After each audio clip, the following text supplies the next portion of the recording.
Hello' গাইছ, আজি মই নতুন ৰেচিপি এটা বনাব লৈছোঁ। ইয়াৰ নাম আছে কৰ্ণ সল্টেড পেপাৰ। চাওক, মই কৰ্ণখিনি খুলি কিনে অলপ বইল কৰি লৈছোঁ। এতিয়া মই মেৰিনেট কৰিম। হোৱাইট পেপাৰ অলপ ঢালি ল'লোঁ।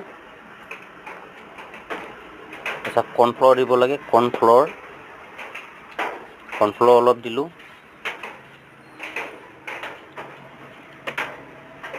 আৰু ময়দা অলপ দি দিছোঁ লগতে।